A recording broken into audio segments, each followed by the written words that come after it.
నాకు సంపూర్ణమైనటువంటి విశ్వాసం ఉంది. త్వరలో గణపురం నియోజకవర్గం చరిత్ర సృష్టించబోతున్నది అనేటువంటి విషయాన్ని మీతో పాలు పంచుకుంటా ఉన్నాను. కడియం శ్రీహరి గారి గురించి నాకంటే ఎక్కువ మీకు తెలుసు. వ్యక్తుల వ్యక్తిత్వాన్ని హననం చేయడంలో ఆయనను మించినటువంటి గొప్ప దుర్మార్గుడు ఇంకొకడు ఉండరు.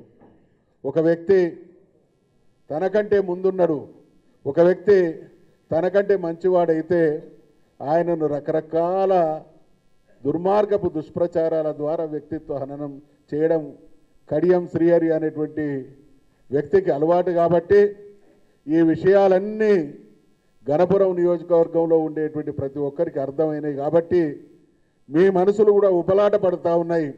ఉప ఎన్నిక రావాలి, ద్రోహం చేసినటువంటి వాళ్లకు బొందబెట్టేటువంటి అవకాశం మా నియోజకవర్గానికి మాకే దక్కాలి అనేటువంటి ఆలోచనతో ఉన్నటువంటి మీ ఆలోచన నెరవేరుతుంది అనేటువంటి ఆశాభావాన్ని వ్యక్తం చేస్తూ ఉన్నా. ఇక్కడ ఈ ఇద్దరు వ్యక్తుల మధ్య రాజయ్య గారు, కడియం శ్రీహరి ఇద్దరి గురించి ఆలోచించినప్పుడు తెలంగాణ కోసం ఆ రోజున్నటువంటి పార్టీని పదవిని వదిలి తెలంగాణ కోసం త్యాగం చేసినటువంటి గొప్ప వ్యక్తి మన రాజయ్య గారైతే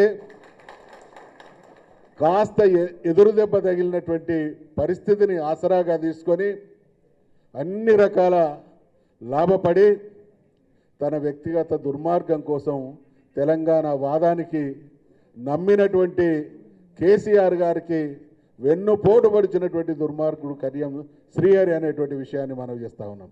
గణపురం నియోజకవర్గం ఎంత త్యాగం చేసిందో అంత గొప్పగా అభివృద్ధి అయింది.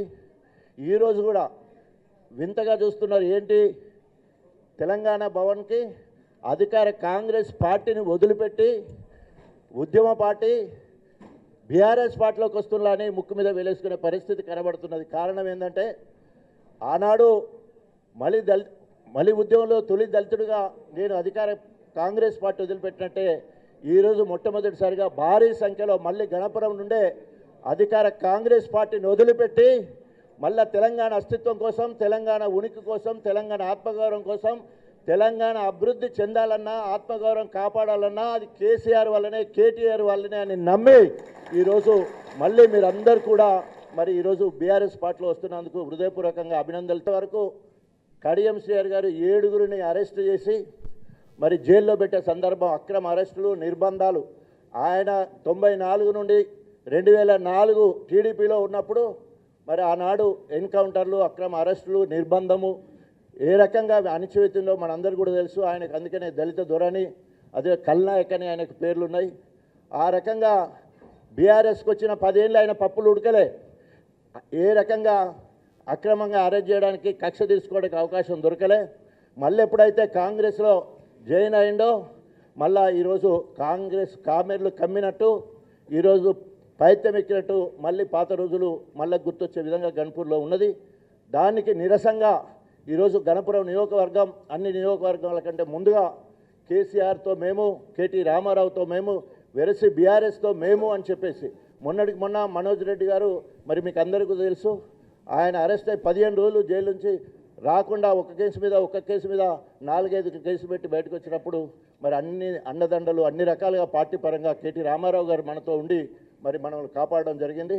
సో ఎన్ని కేసులు పెట్టినా కూడా భయపడేది లేదు.